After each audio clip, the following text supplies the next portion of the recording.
If you listen to the show, you already know that we cannot exist without our sponsors. They are the ones who make things happen behind the scenes. So let's acknowledge Fuji Sports. We've been working with these guys for a while now, not only as far as this podcast is concerned, but also at the RŌL Academy. We've had their gear. I personally use their gis. What a phenomenal product. Yeah, I mean, jiu-jitsu, judo, MMA, tape, bags, anything you need for your jiu-jitsu journey, you can find at fujisports.com.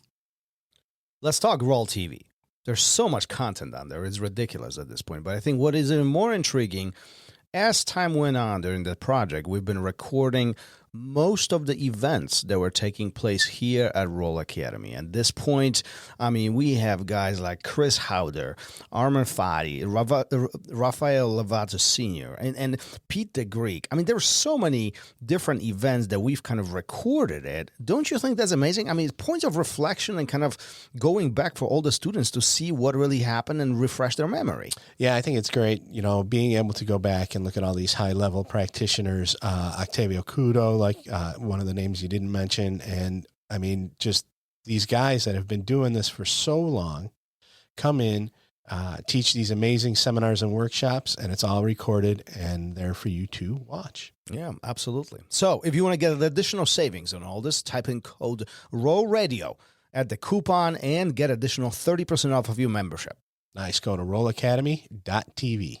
What's up, everyone, and welcome back. If you haven't already, please remember to hit the like, share, subscribe, download, listen, and whatever other button there is, and leave us a review wherever you do listen. That ensures that we can continue bringing you the great guests and amazing content that you have come to expect. Today's guest was recently promoted to brown belt, but she didn't wait until becoming an upper rank before sharing her knowledge to help educate her students and followers. Rose Miller joins us to discuss embracing your journey, jiu-jitsu in the information age, how to respond to losing, and the importance of taking risks. Here is the RŌL Radio with Andre Galvo, brown belt, BJJ instructor, nutrition and strength coach, and writer and content creator for some of the biggest organizations in grappling, Rose Miller.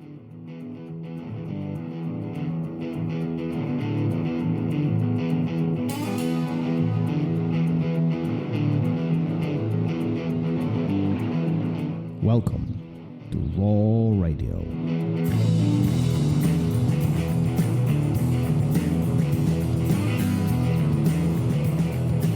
And we are live. Here we go.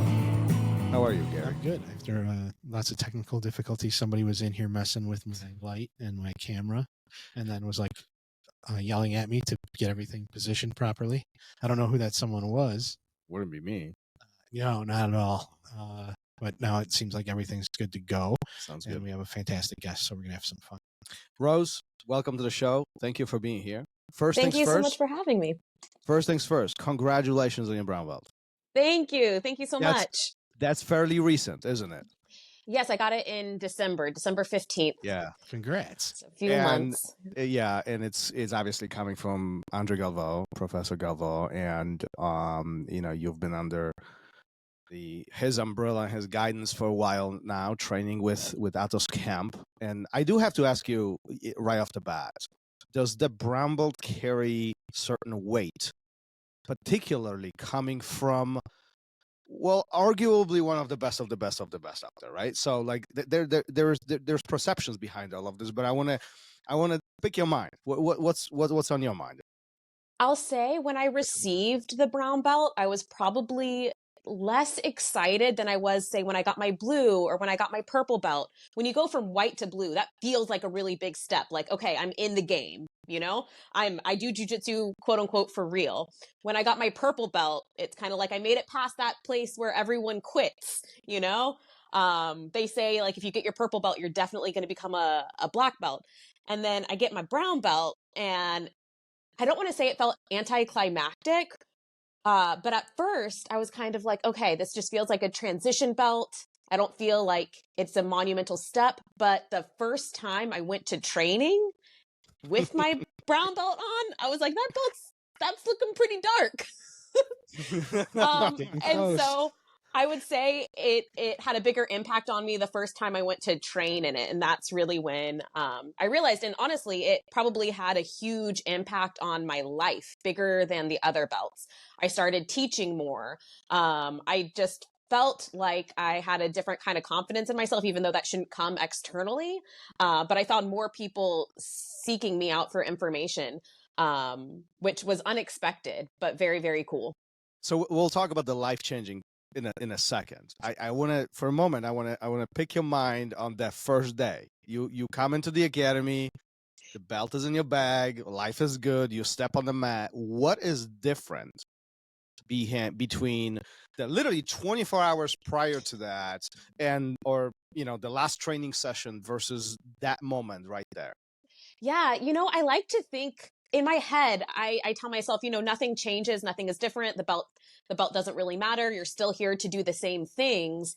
But I think it's just that there are so many people at Atos that I look up to, and just in jiu-jitsu in general. And I can think back to athletes who I really, really look up to. And I remember when they were brown belts and when they were accomplishing certain things. And I feel like at brown belt, a lot of people just kind of come into their own. And I think it was just a moment where I realized I'm not in the middle anymore. I am a higher belt now. And I think I kind of felt a sense of responsibility with that. I'm here to give back. I only have one more promotion left, really. I mean, there's the coral belt, your red belt, but I think I was just realizing how far I had come. Isn't it interesting how what you are describing essentially happens to almost everybody? And no matter how many people we talk to, the description is almost identical every single time. The white belt is in a sense of survival mode. Like you try and just freaking just get through that session, and blue belt is like, no longer the white belt, you're on the other side of the room, you kind of separate yourself, and purple belt creativity starts flowing. And you kind of cool in the middle, you're probably gonna make it to the end. And then this brown belt, which often is described as this almost like the least relevant belt. It's like you made it, but you're not there yet. Yeah, exactly. Right? And why do you think there is so much meaning behind this very symbolic item as a piece of fabric that's just few feet long and has different colors? Yeah, I like to say that belts are really just representations of your individual journey. They mean something different for everyone.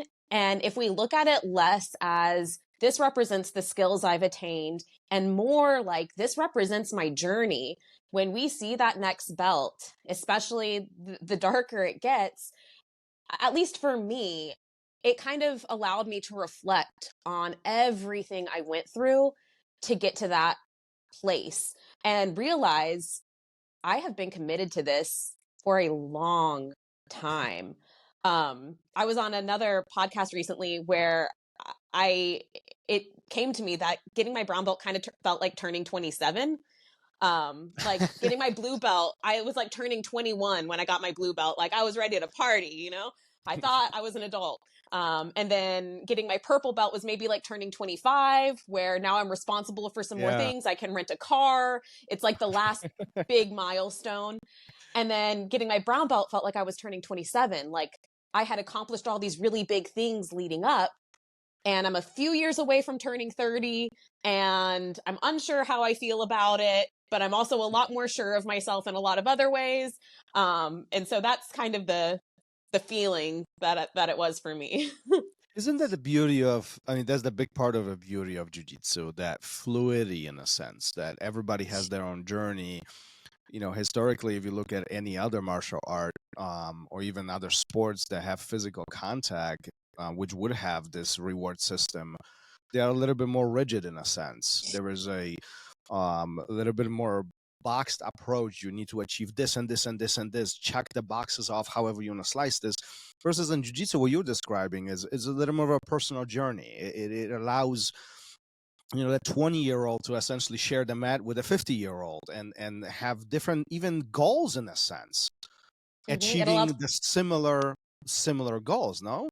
professionals and amateurs on the same mat. I mean, you rarely Absolutely. see that in other sports. And I think it's a really beautiful thing about jiu-jitsu. I think it can be equally frustrating as well, and confusing for people, especially in the earlier belts, thinking that, okay, if I am wearing a purple belt, then I should be doing these things, or this is what's expected of me. But really, especially where we are now in jiu-jitsu, and we have kids starting when they're 3 and 5 years old. I mean, I train with, a bunch of new adults. Last year, they were juveniles. Yep. Juveniles, right? But they have the skills of black belts, but they're wearing purple belts. And so I think that can be frustrating in jiu-jitsu. And so I think the more you can lean into your own individual journey and what that belt represents for you and the experiences that got you there, I think you really start to embrace that around brown belt. But I think just the more fulfilling the whole experience of jiu-jitsu is going to be for you. And there's one more component, the ongoing and very rapid evolution of jiu-jitsu. So like I even know when I was starting jiu-jitsu, it was very different to what it is today. Some of these kids, as you are describing, some of them are 12, 14, and their skill is so, amazing. Just recently this weekend watching Pan Ams, and it's like some of these guys are like, oh my God, this is, Pants for Kids. It's like, it's ridiculous to that point. Wouldn't you agree? I mean, the levels are just so different. The level is high. And I mean, I think this happens in any sport where each generation should, go beyond the previous generations, because there's a greater wealth of knowledge, especially with something that's as creative as jiu-jitsu. We're able to take all the knowledge of previous generations, learn it faster, especially now with online learning. And there's so many good resources out there. I'm not only learning, Andre Galvo's style. I can go learn from other people anywhere in the world and get answers in a different way to the problems that I'm having in my gym. And so I think not only the wealth of knowledge and the breadth of knowledge, but also our accessibility is so much different now. Even from when I got started, it's such a different culture now. Do you think there's a good or bad thing? I think it's a great thing. The accessibility of information. Well, I was going to ask, do you think it could ever be too much? Could it be overwhelming for the student? I think the overwhelm might come from how you go about processing and like gathering information. I do think, as with anything, there's the risk of, bad information being out there. And so if anything, I would say that is the only thing to be wary of. At the same time, though, I think that's a good problem to have. Jiu-jitsu's becoming so mainstream that we're running into this problem that a lot of other industries face. I come from a background of strength training and nutrition, and there is so much misinformation out there. And I think the difference with jiu-jitsu is students have the ability to take in this information that they're finding online and kind of verify it with someone at their gym, with their professor, instead of just taking it blindly. In a lot of other industries, you kind of don't have that person to go to, that mentor, to say, hey, I saw this, it looks cool, I'm interested in it, what do you think? So I like to think that we're able to kind of bypass that a little bit. Yeah, you bring up a good point. I never thought about it that way, but a lot of industries are almost like 100% online in a sense.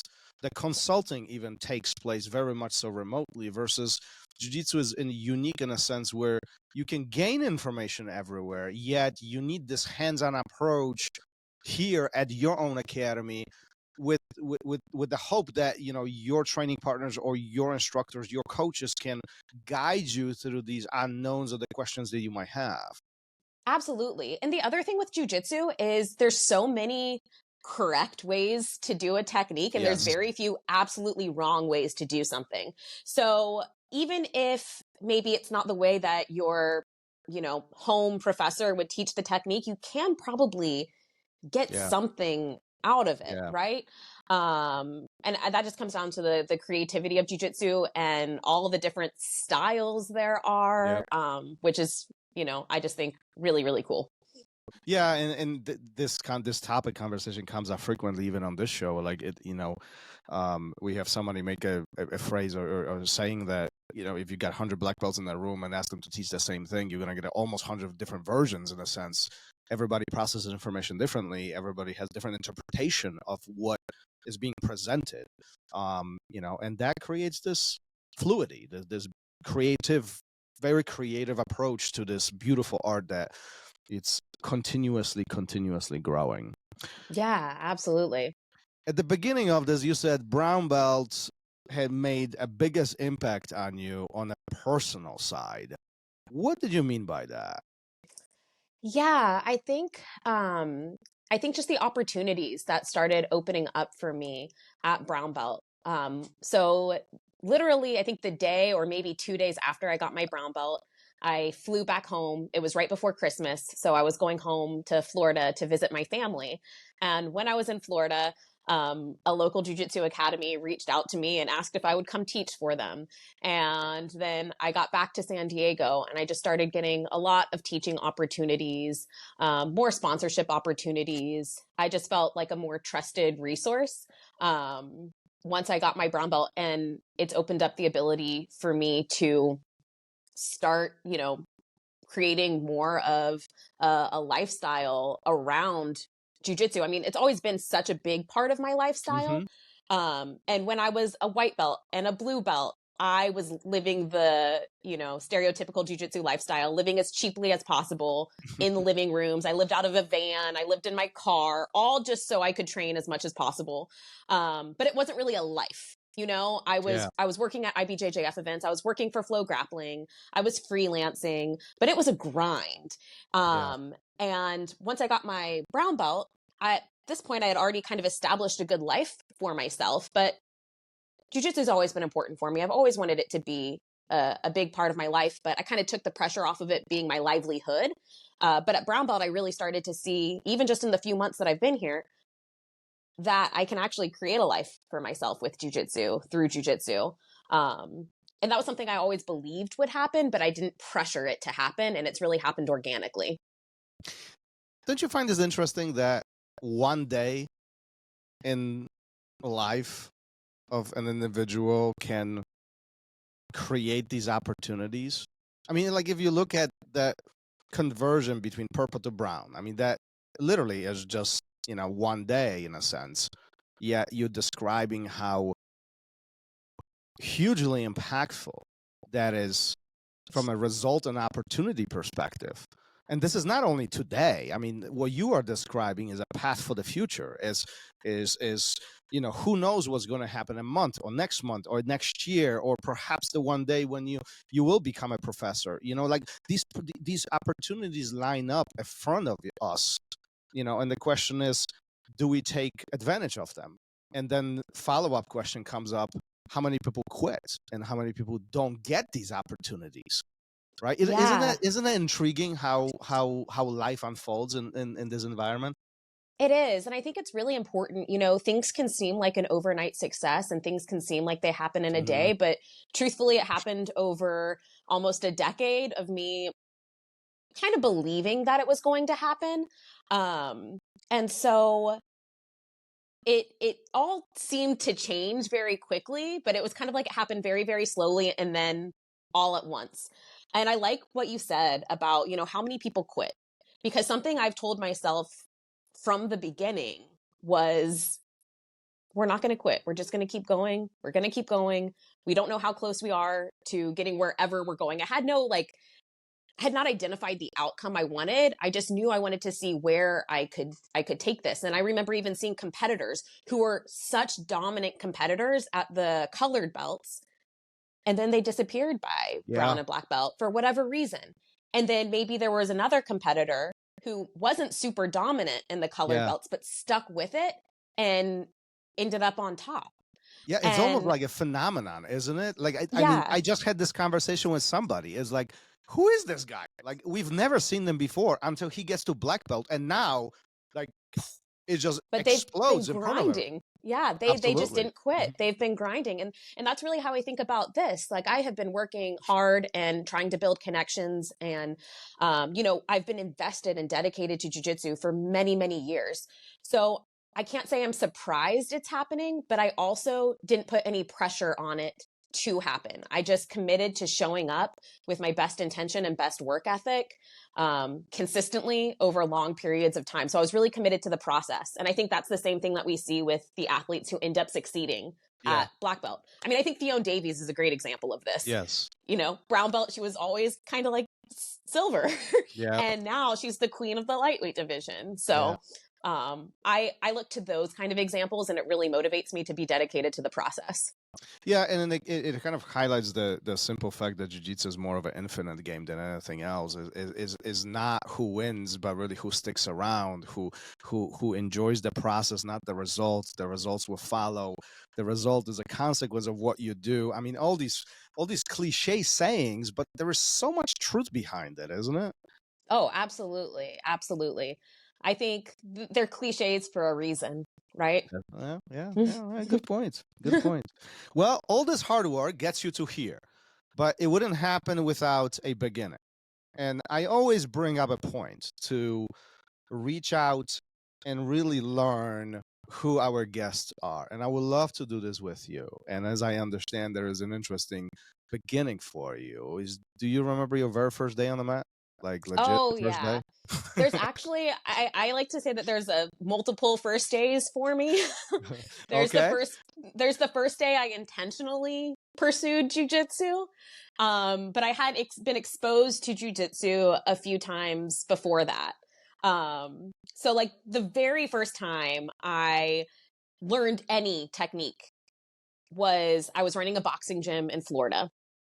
And it was for Florida State's collegiate boxing team. I helped get it started.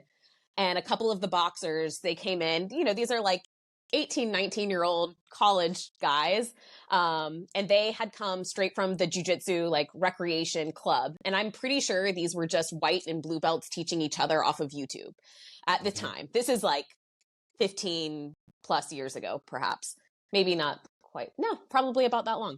And they come in and they're super excited, and I ask them to teach me something, and they teach me how to do a triangle, and they teach me how to do an arm bar. Not any like setup, just the finish. Just the finish. The good stuff. Just the finish. They got to the meat and potatoes. That's right. Exactly. And I thought that was super cool. Yeah. And around the time, this is around the time that Ronda Rousey's coming up in the UFC. Okay. All right. And so I'm like, okay, I'm starting to gain some context for what happens when these MMA fights go to the ground. And I don't like not understanding things. And so my background had kind of been in striking very loosely. So I knew what was happening when they were on their feet. But when it got to the ground, I had no idea what was going on. So this was the first time I kind of had context for that. And I liked it. But I did not pursue it yet. I just thought it was really interesting. And then shortly after that, I move out to San Diego, and I'm training boxing out of a mixed martial arts gym here called the Arena. Funny because things come full circle here. And after my boxing class, they have a jiu-jitsu class. And so I would hang out sometimes and watch. And the instructor would always say, you know, Rose, come join us, come join us. And I don't know what my block was, but I was really resistant to it. You're a striker. Strikers don't go to the ground. Stay on the feet. Yeah. And I was just fascinated by it though. And so I would watch, and I wouldn't take the class until one day he was like, Rose, you're coming on the mat. You're taking this class. And I was like, no, I'm really not. And he pretty much pressured me into taking the class, and that whole class is a blur. I don't remember anything. It was something about butterfly guard, but I was completely lost, and it's just out of my memory. I know it happened, but I was completely just out of my comfort zone. And I left the mat that day, and I just thought that was an experience. Like, I don't know what just happened. And then I'm not sure how much longer it was, but my boxing coach unexpectedly passed away, and I was really close with him. His name was Lucky. He was an incredible human, and I was just kind of unmotivated to box. I liked boxing. I'm not sure I ever loved it. It was just my first exposure to a martial art. And so I think part of me was like, okay, let's use this time to explore something else. Some of my gym buddies said, hey, Rose, you are always watching jiu-jitsu.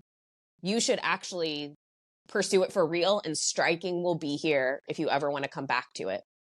And they gave me some tips on where I should go check out. And that's how I ended up with Leticia Hibiero for my first real jiu-jitsu experience, I would say.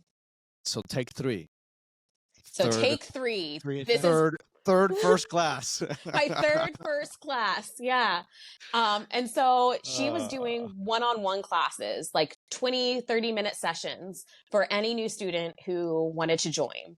And this was when she was first opening up her academy. And all I knew was that she was really good at jiu-jitsu and that she was developing a really strong women's team. And I show up at the gym and I was just like enamored. She is like this tiny woman who is very intimidating to see, but also so warm and so kind. And just the way she explained the moves, and it was simple things. It was how to bridge. It was how to break fall. But she made it just this mesmerizing experience where I was so excited to train. And I wanted to be good. I wanted to impress her, you know, and I could just tell that it was a really good environment at that gym. So I went back that night and I was hooked. I was literally at that gym all day, every day, ever since day one. Just to paint the timeline here, what year is this when you go into her class? Oh man, this is 2014 or 2015, I want to say. Okay. So at that point, this is probably around the time where women jiu-jitsu is slowly starting to grow, but it's obviously not as present as it is today, right? Like historically, especially during like Worlds and Pan Ams, when you look at competitor brackets for females, there's like a hump, and that is like the increase in amount of people that compete, right? That growth just sparks up, and that's kind of probably around that time. But I guess where I'm going with this is, do you feel like at that point, is this something that was intimidating to you? Is this something that, like, even in that boxing gym, like, you know, you get pulled into that class, like how many females are in that class?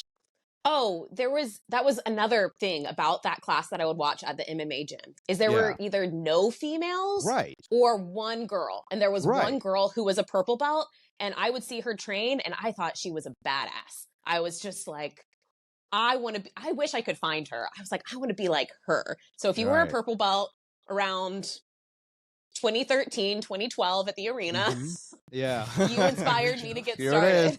We are looking for you. Yeah. But this is what fascinates me, because today, you know, a young ladies or women who start jiu-jitsu or any type of martial art at this point, you know, the visibility and accessibility to the sport and the art is so large, especially where, like we talked about earlier, everything is available online, TV. It becomes almost a mainstream at this point, right? So like it's so much easier to do this. Now we look back 10 plus years ago, that visibility wasn't that large. Matter of fact, it was almost non-existent, right? So I get fascinated to see what is the mindset of someone such as yourself going into the gym, the gym is, I mean, primarily a male, you know, dominant facility, right? I mean, it's not by choice or somebody's rejecting. It's just that's the nature of the business at that point of time. What makes you come back? I mean, this has to be intimidating. No, I think I had a very unique experience in this sense, because I went to a female-led academy. She had a lot of women there. I mean, a lot of women. I ended up working at the front desk, and we would even have men call and say, hey, are men allowed to train there? We also had a lot of men training, but as far as competitors went, especially, mostly women. So I think that my experience in that was unique. I think it was also unique because I came from a boxing background where I was usually the only woman at the gym, or I was the person bringing women to the gym. And then lastly, I grew up with a ton of brothers. So I grew up very much a tomboy. I liked quote unquote boy sports. I always kind of felt uncomfortable around women, actually, until I started jiu-jitsu. And so I was used to being one of the boys. So it was a very familiar environment for me. And it was actually new to be surrounded by and connected with so many women that I felt like I could trust. Because even to this day, like I feel like from conversations with everybody, I mean, obviously the female presence within jiu-jitsu is growing, but it's not that big in the grand schema of things.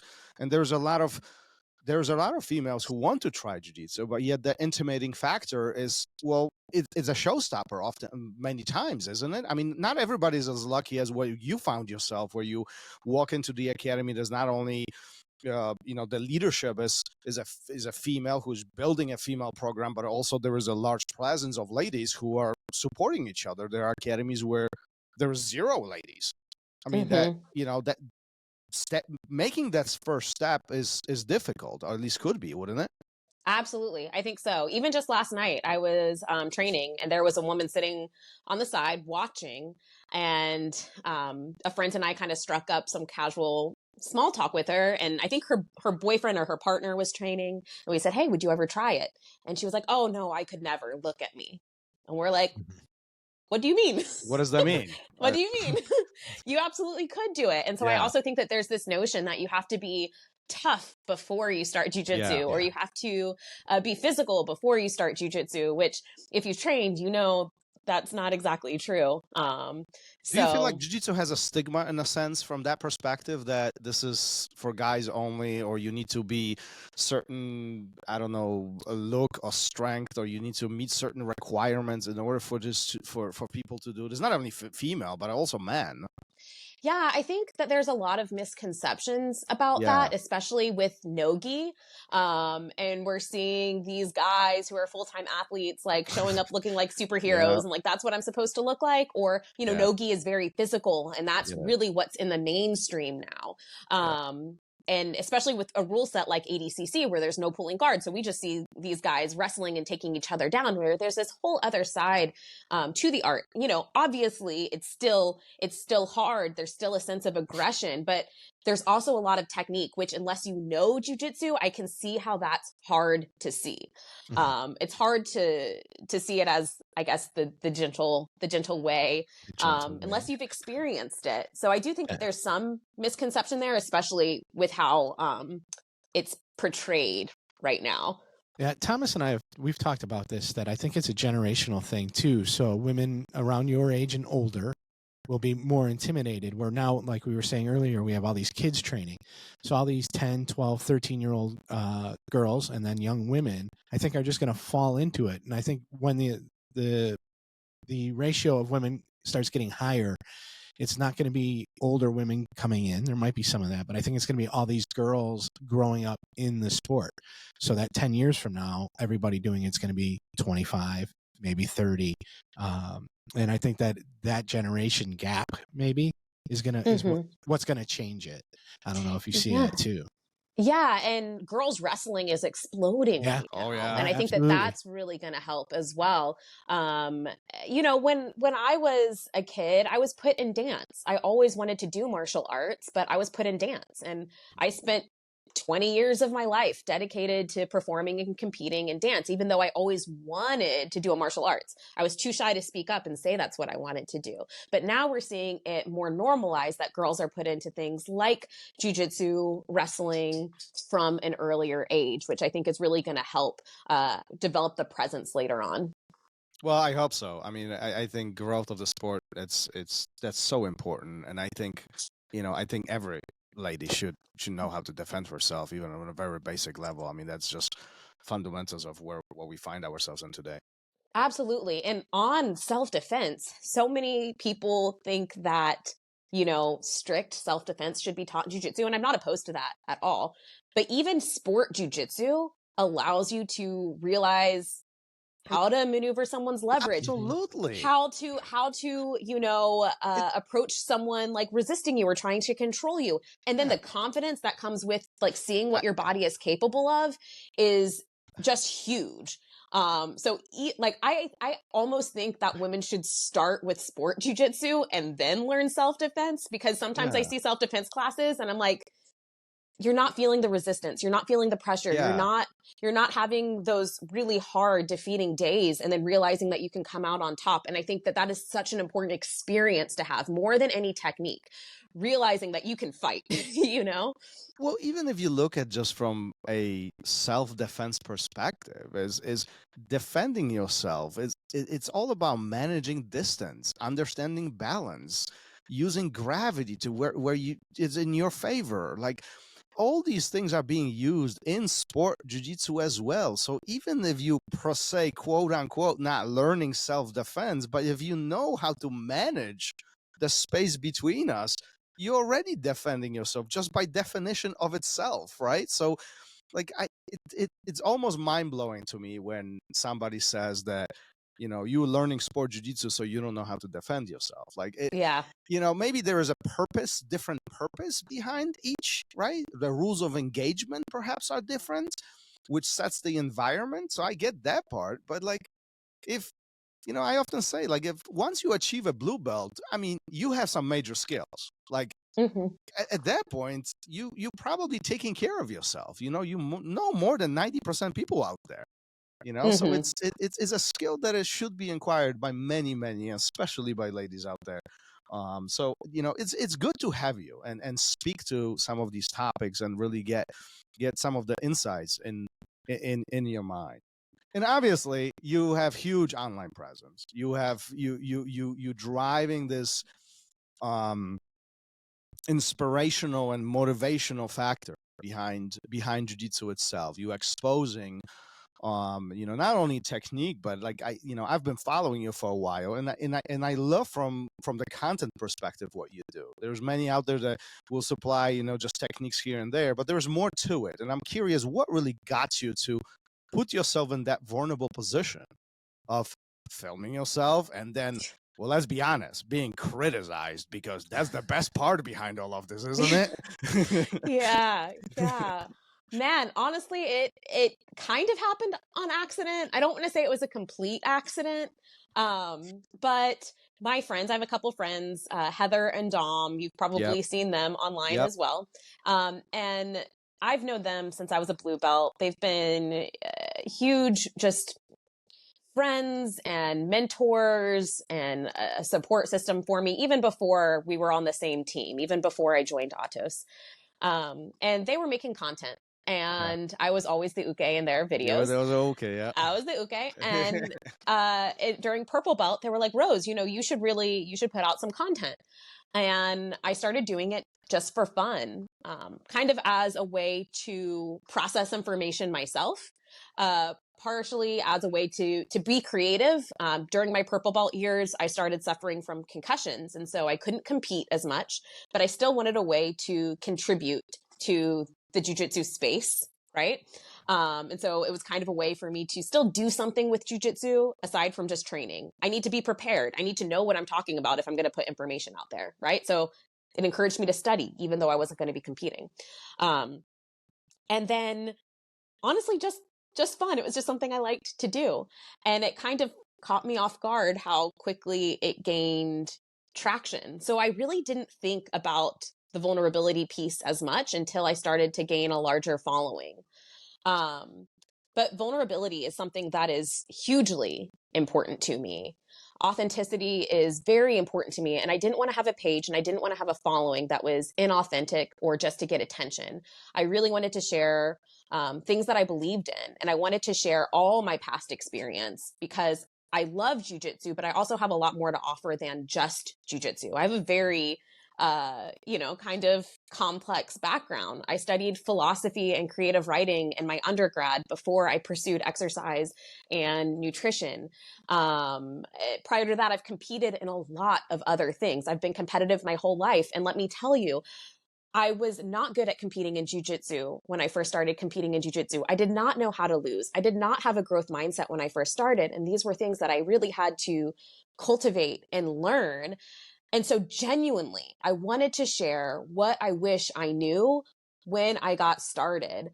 Because while I do think it's important for people to learn these lessons on their own, I also think that having some sort of guidance in ways that we might not always get on the mat can be hugely important.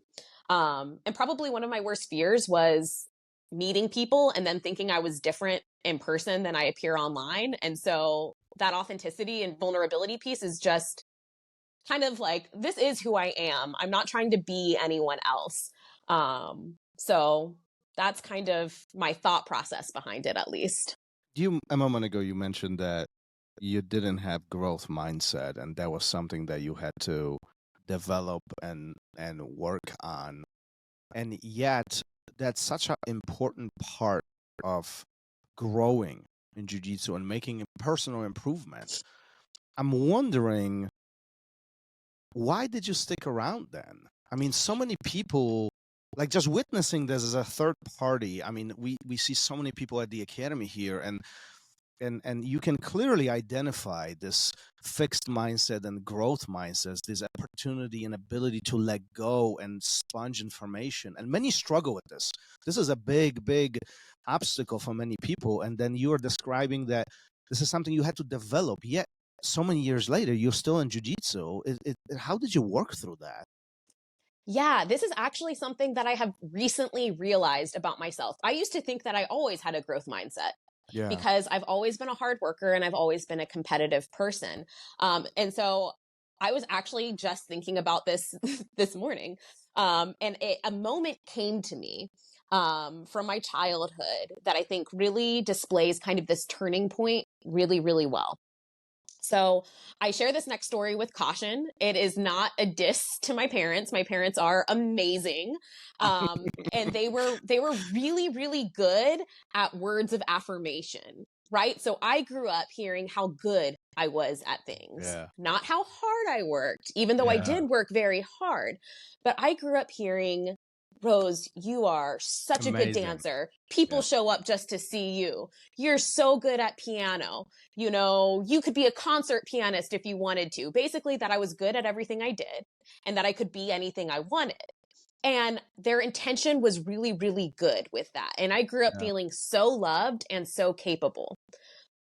But I think I also, and this is probably something I have to sit and think with a little bit more, but I think I also learned that I'm good or I'm not. Mm-hmm. I didn't learn that I could become good at things that I'm not good at. I just thought that without a doubt, there was like this certainty that if and it didn't encourage me not to practice. I worked very, very hard. I know for some people, this can encourage them not to put in the work, but I always put in the work. It motivated me to put in the work, but I still thought I had some degree of certainty around the outcome. And I still identified heavily with the outcome. And we're talking elementary school, middle school here. And so I mentioned before, I was a competitive dancer, but I also liked to compete in just anything I did. And I started playing piano around the same time I started dancing. So I was 3 years old when I started those things. And in elementary school and middle school, I would compete in these piano competitions. And it would be anything from music theory to performance. And I remember winning a lot of these contests. And now I don't remember if it was actually first, second, third place and only one person got each, but I remember getting the gold star. I remember getting first place, however it was ranked, right?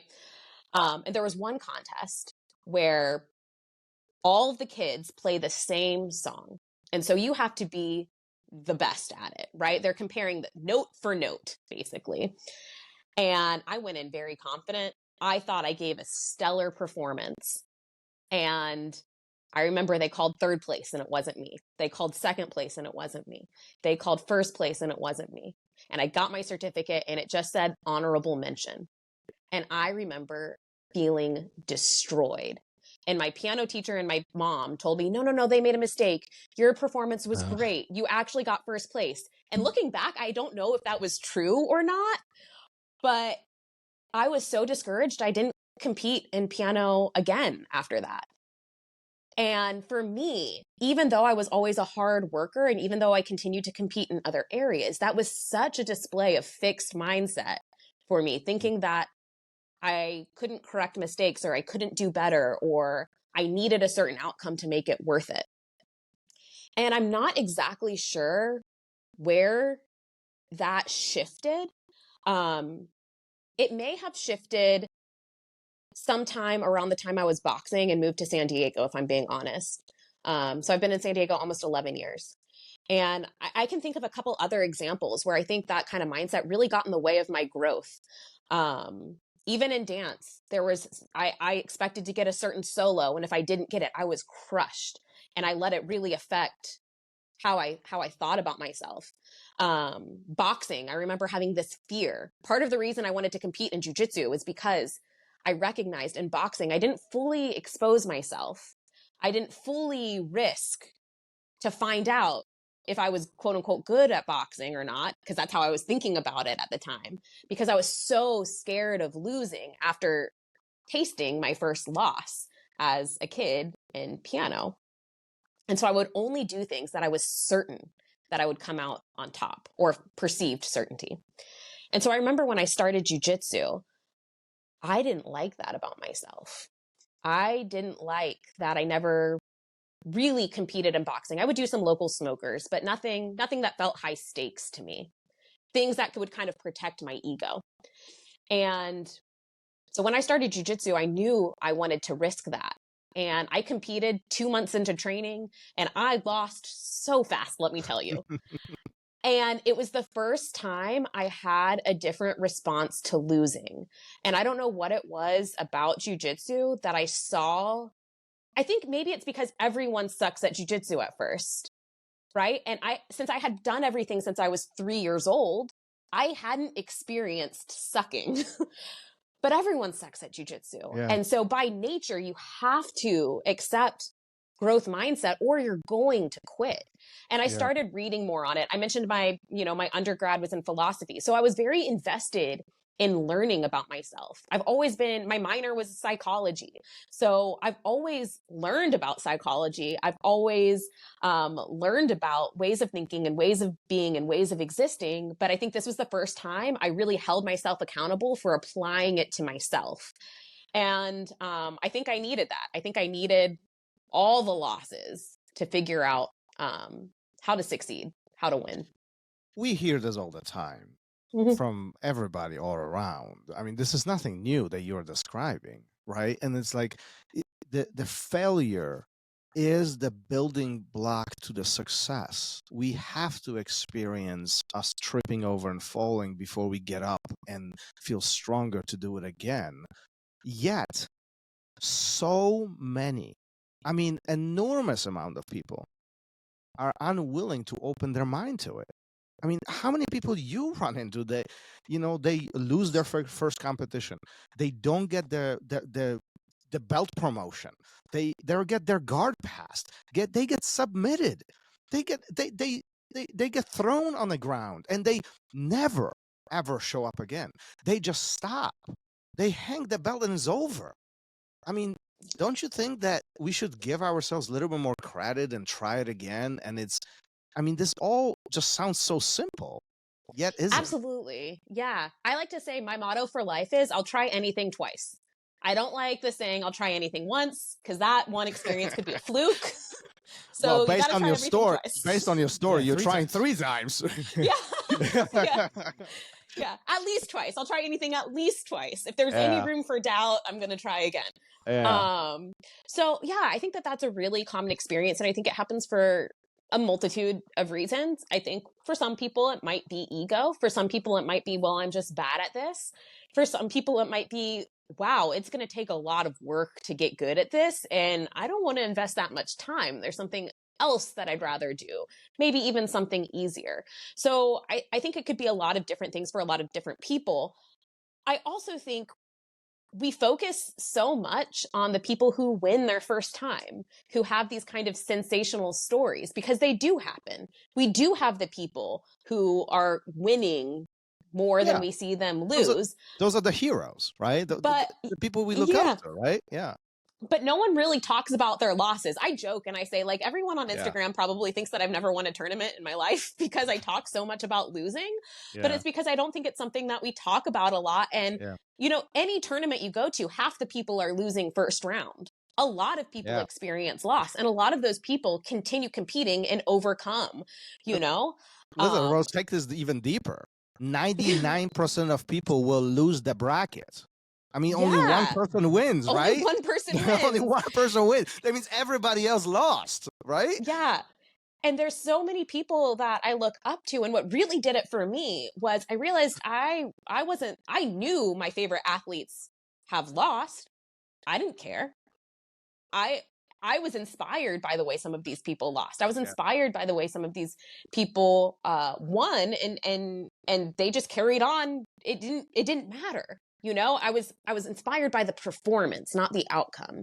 And that's what really motivated me to just keep trying, keep figuring it out. And instead of looking at it as an indication of my worth or even my ability in jiu-jitsu, because ability is constantly changing based off of what you do with the information you're given. So I have a very science-oriented mindset. I used to run a nutrition lab. So I just look at everything as I'm collecting data. I'm going to go back to the lab. I'm going to assess, you know, make the changes I need to make and adapt and move forward and retest and see how it goes. So instead of this black and white win or lose, I think it's important to like acknowledge and embrace, hey, I didn't lose. Ask yourself, did I give everything I have? Because if you can say I gave everything I had and I still lost, awesome, you're owning it, right? That gives you a way to move forward. If I didn't give everything I have, okay, that's the first thing I need to be able to do. I need to be willing to say I gave everything and I still lost. And I think that's what really made the difference. So I think we should talk about losing more. I think it's a super important part. I agree 100%. Yeah. This is what we do on the show. I mean, like, Yeah. I mean, winning is great, and I think we should celebrate winning. And, you know, it's you should be proud of it. But we all lose every single day. There is obstacles that we give up to. There's obstacles that we fail to. There's things that we suck at. I mean, I'm like the first one to admit this. Absolutely. So it's very refreshing to hear this information from you that it's, you know, everyone loses. Everyone has problems. Life is not so easy. Life should be hard. Anybody who tells you life is easy is lying to you. It doesn't work that way. But I'll tell you, all this sounds like unicorns and rainbows. But well, that's the thing. But I think so many people think that you have to win by a big margin, right? Like if it's not clear cut and super one-sided and right, where lots of the time, even scoring points and getting to a dominant position, like a lot of times if you make a little mistake, it could go the other way. And so it's really about like how far can you push and commit to what you are trying to accomplish, kind of even just like if we zoom out and we look at the whole trajectory of jiu-jitsu, like you were saying, why do some people quit? It's about the people who keep going. It's the same thing if we look at it on a micro level of the technique that you're trying to finish and trying to do. So many people give up on the brink of finishing it, you know, and that's something I see a lot, not something that I had to learn, that even when I feel like I've been defeated, I haven't been defeated yet. I actually have a couple moments, one moment in particular where I was competing and I felt like this girl was destroying me. She had almost submitted me multiple times. And I remember looking up at the clock and seeing that there were 2 minutes left and she had 2 advantages. There were no points. It was 0-0. And I remember thinking, I'm not being destroyed. All I have to do is score. Now, scoring in jiu-jitsu is hard, right? I get it. But I was able to shift that perception of what I was feeling and realize, Rose, you're on top. You're really good at passing. You got this. And I scored 7 points in 2 minutes where I wasn't able to score a single point in the previous 5 just because it felt like I was defeated. And as soon as I rejected that feeling, it empowered me to do what I was capable of, you know? And I think so many times people focus too much on what it feels like. And I'm all about validating, affirming, feeling your feelings, but we also have to interpret them and recognize maybe they're not always accurate indications of reality. Instead, maybe they're telling us something that we can use as useful information. I'm going to put you on the spot. Uh-oh. As the father of an 11-year-old girl who was and has been a lot, especially she's been affirmed of how smart she is. You're so smart, always, her whole life. But coming from where I am here, it's like I see when the work gets hard, when she's in middle school, when she's in high school and beyond, that maybe that's going to be a detriment to her. So what advice would you give that father? I guess I'm asking for myself, right? I gives you're putting yourself on a spot here. um, so to nudge her in the right way, so that when she does get devastated by something, which is gonna happen, that she's a little more prepared for it. Yeah, so I would say a few things. I think as a parent, well, I'm not a parent, so I don't know why I'm saying we, but I know from the parents I know and my parents, you want to protect your children. And while I think that that is part of your role is also to be there for them when you can't protect them, and to be there for them when they're figuring it out, and to be there for them when they're failing. So when she does get discouraged and when she does fail, not doing what my teacher did and saying, no, Rose, you actually won. It's okay. You actually are the best. And it's their mistake. Letting her feel that pain, Yeah. and being there with her while she experiences that, and reminding her that she is still capable and that she can continue working hard. And this doesn't mean that she's not smart. She's still smart, and she's going to use those smarts to overcome it. So instead of protecting her from not failing, allowing her to fail, allowing her to feel discouraged, and reminding her that she can still do it. I think the other piece of this is encouraging her to do hard things, to put herself in vulnerable positions, to take risks. Because, risking failure is also, giving yourself an opportunity to succeed. I like to say the sooner you fail, the sooner you get information on what you need to change. Beautiful. Thank you. Yeah, what do they say? What's this phrase? When you are winning, you're not as good as you think you are, but when you're losing, you're not as bad as you think you are. I So love it's that. like that perception of, our mind oftentimes playing these tricks on us in a sense of over exaggerating the feelings that we have. And that's how our brain is designed to do. It's to protect us. It's to push us in the directions, that we don't often want to go. But it's understanding how it works is so important. Rose, let me ask you, I mean, there was so much wisdom that you're sharing with us today. Then why all of us feel so crappy about losing? I mean, losing sucks. It hurts. I was the worst loser ever. Like, I hated losing. I mean, from anger. What? Yeah, it just reminded me one time I hit you with something. I don't remember what it was. It was in a judo class. And on his way down, I heard him go, "This is bullshit." Like in half a second before he hit the ground, he was like, "This is bullshit." And I knew as soon as he got up, I was like, "Oh man, this day needs to be over because I'm about to get murdered." I mean, I know for myself, I have grown since then, but even to this day, like, I hate losing. I don't like that feeling. I don't like even though I know what I need to fix, and I very much so share the same mindset as you do. I analyze things. I try to break things down. I want to know what I need to improve, get back to the drawing board, but still, it sucks. It does. Mm-hmm.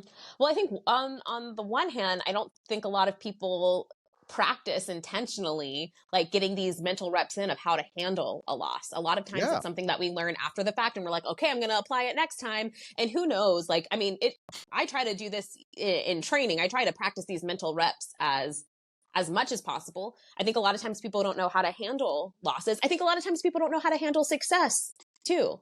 True. A lot of people think that confidence, everyone wants to be confident, right? As a nutrition coach, this is something a lot of people, I ask them their goals, they're like, I want to be confident. I talk with some of my jiu-jitsu clients. What do you want? I want to be confident.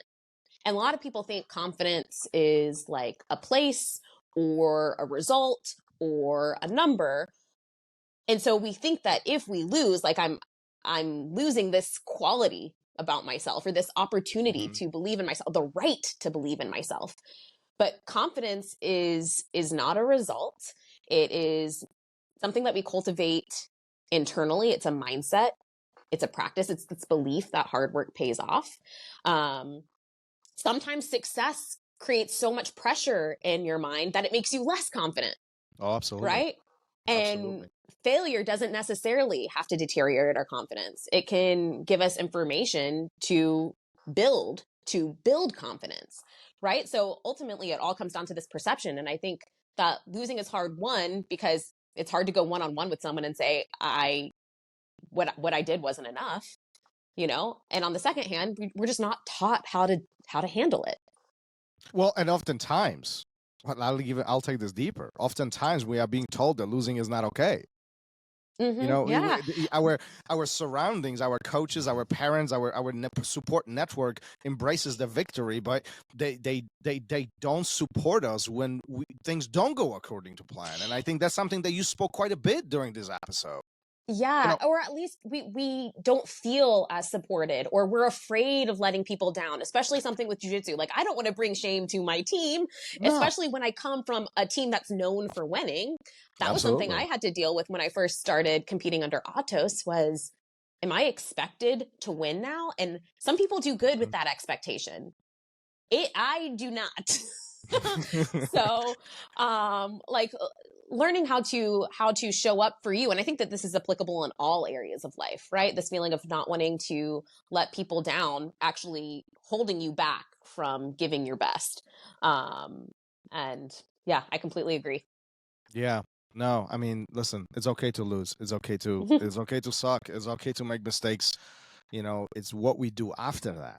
That's really what matters. And I think that's where a lot of people underestimate themselves.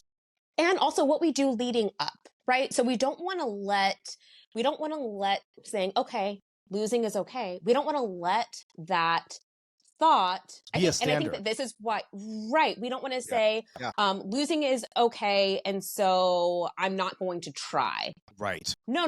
You want to be able, that's why I said what I said before about you have to be willing to give everything you have, all the preparation, 100% when it's game time. And if you lose, given that, it's all right, you know?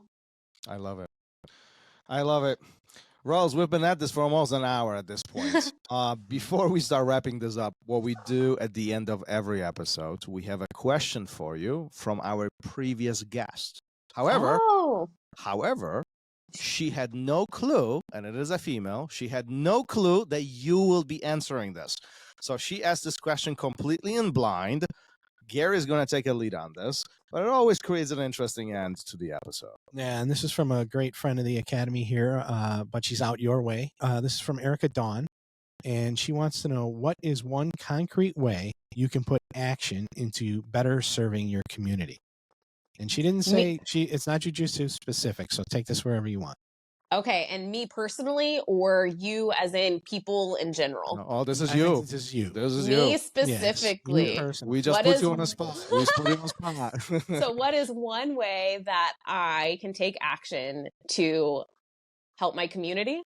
Yeah, I think it's to a concrete way. Like, it's got to be something specific. You're stepping into the room, you're putting your foot in it.